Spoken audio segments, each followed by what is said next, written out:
channel. I just wanted to make a video that an issue that came up with my Jeep Club on the last ride, and that is just a little bit about radio etiquette. So a lot of people are using these Baofeng radios, great little radio hammers. They've got a lot of functionality, programmable. You can do tons of stuff with them.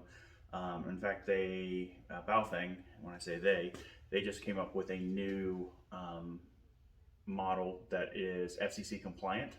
So I think they'll sell those pretty well. One of the members of our group is going to buy one, see how they work, and if they're a good buy or not. But basically, a couple things that I wanted to go over with as far as radios. So this is going to be very basic.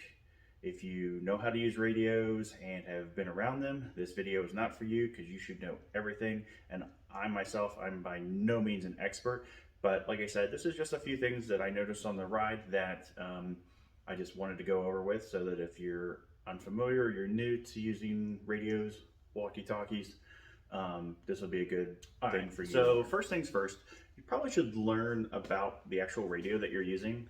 If you're going to go to a ride, get it out, take it out. Believe it or not, you can read the instructions, and it's got a lot of great information on there. Now, on this particular radio, the Baofeng, you've got your on-off volume switch up here, number pad, so you can input your channel or frequency that you need to. Does have other features I really won't get into, because that's specific to the Baofeng. It might not apply to you, but again, this is very basic. So you have what's called a PTT, push to talk. And the difference between, say, a telephone and a radio is that a telephone allows for simultaneous two-way communication. So you can talk over the person while you're listening to do something. But a radio, it can only transmit or receive at the same time.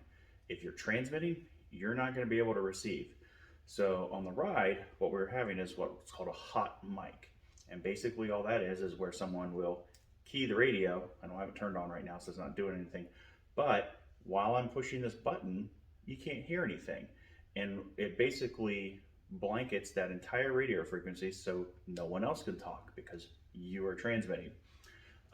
One of the things that I really recommend is be careful with your radio placement. And this is probably what happened in that other vehicle, is someone had this, they just put it in a cup holder or something like that. What happens is the radio leans against the side, hits the push to talk, and then it's a hot mic. And there's no way to tell that person what they're doing. One of the things I think we're going to talk about in our mojo as far as our group is to maybe have like an admin channel and then a general frequency channel that, if that does happen, the trail leader, tail gunner, anybody who's running mid can then easily switch to that other channel, still communicate, because that radio frequency is being tied up. So that's kind of a internal policy that we might implement, and I would recommend. But that's kind of the very basic as far as the radio usage. Again, push to talk, you can listen. One of the nice things with the Baofengs, and there's other radios that can do this too, is this can monitor multiple frequencies at the same time. It's a dual channel radio. So you can have a primary that you're on, and then when you key up, you can transmit on that, or even a different frequency if you want. Like I said, there's lots of programmability in these radios. But you can also listen to another channel. So, if you do find yourself in a Jeep Club and they are using either GMRS, which these can listen to, or ham, which is what this actually is, you have to get a license in that, and I do recommend that. I'm an amateur radio operator myself, but you could definitely get a lot of functionality out of these over something that you could find at Walmart. If you're just going to randomly do this and you just want to have something to have, a Walmart pack radio will run you $30 to $50, and that might be all you need. But again, you want to understand how the radio works, understand how to use it before you go out on a ride or a trail ride, to make sure you're not tying up what we call the net, which is basically everybody using the radio frequencies, that group of people. So next I'm going to talk about the radios themselves and for the importance of different things about the radios. So I've got two radios in my hand, and to the untrained eye they look very different, but in actuality they're the exact same radio. The transmitter receiver part is the same. The only difference between is the antennas and then the battery. So on this one, it's what's considered a stubby antenna. So it's just a few inches long, doesn't get okay reception. I mean, it is more portable. If you're in a situation where you're close to other people, this is really all you would need if you're outside of a vehicle, and I'll get into that later. But if you're on the trail or something and you need a little bit better reception and range, something like this antenna, which I'll deploy here, and they make a bunch of different brands. I got this one on Amazon. It wasn't very expensive. I've actually got another one. So this is 24 inch. I've got a 48 inch as well. Believe it or not, guys, size does matter. So basically the longer your antenna, the better, generally, not always, but generally the better the reception is going to be. So, you know, if you could have a huge 1,000-foot antenna with you, even with a weak powered radio, you could transmit and receive really, really well. But then you come into the other problem, which is how easy is it to get around with it?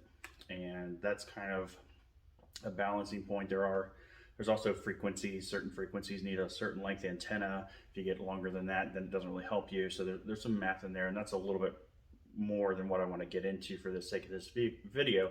Again, this is supposed to be very basic entry-level stuff, but as a general rule of thumb, the larger the antenna, the better that you can transmit and, more importantly, sometimes receive that signal. I'm going to go over my setup for the vehicle and tell you guys why I think that's the actual best for everybody. So this is my vehicle mounted antenna. It's about 40 inches tall, so gets really good reception, really good transmit as well. With this antenna on a ham channel, I can reach the next largest city, which is about 35 to 40 miles away from me on the repeater. Now granted, that's again in the amateur ham radio bands versus GMRS, so you're not going to get that kind of same range with this antenna, but it can also listen and monitor on those channels. So it's going to do a lot better than this guy, okay? The other thing too that's important to remember is that, believe it or not, I know they say they don't make them like they used to, but vehicles are made of metal. And what happens is that the vehicles will disrupt the radio frequencies. So if you have this handheld radio and you're standing outside the vehicle, if you transmit, you can probably talk to someone line of sight, no problem.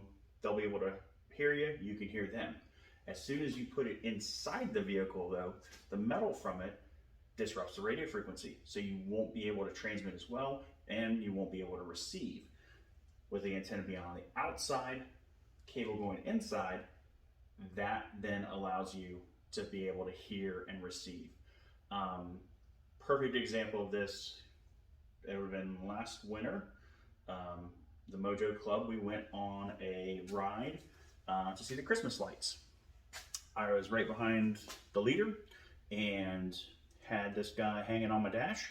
It's got a nice mount for it and everything.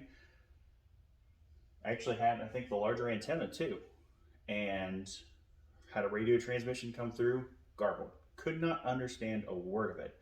However, the trail leader in front of me had the vehicle mount, replied back to it as if it was right next to him. So that's when I decided to go with something like this, so that I could hear those transmissions in case something happens, because you never know when an emergency is going to happen. If there's an accident, someone has a mechanical breakdown, somebody gets lost, makes a wrong turn. When we do road rides, I mean, this last one we did, we had 75-ish Jeeps, and we got stretched out a long ways because, we can't all turn at the same time. We have to wait for oncoming traffic, that kind of stuff. So having the communication ability is really important in those situations. I mean, we were in a pretty populated area, so I mean, we still had cell phones and things like that if something really bad happened. But what if you're not? So that's when the radios come into play. And when we do wheeling trips, I mean, there's about a 99% chance that you're going to be out of cell phone service. So, in conclusion, these are great to start out with, and I highly recommend everyone have them, even if your situation where, let's say, you have to get out of the vehicle, then you can still have comms.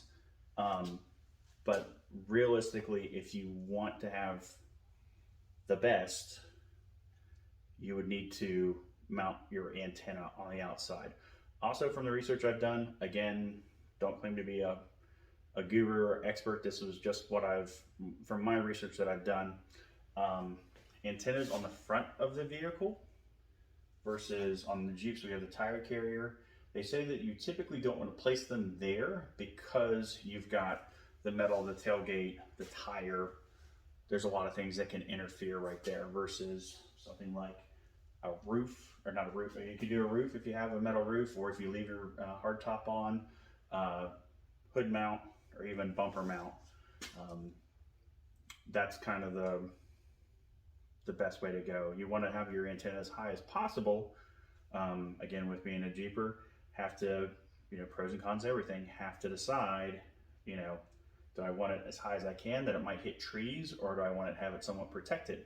So lots of things that are going on in choosing a radio. Hope everybody found this somewhat informative, and I really hope that people from Mojo, guys watch this. That way, so when we do the next road ride, everybody will kind of know to watch out for some stuff, and that way, so we can have a good net. And I think that's about it. So, hope everybody has a great day, and I will see you in the next one.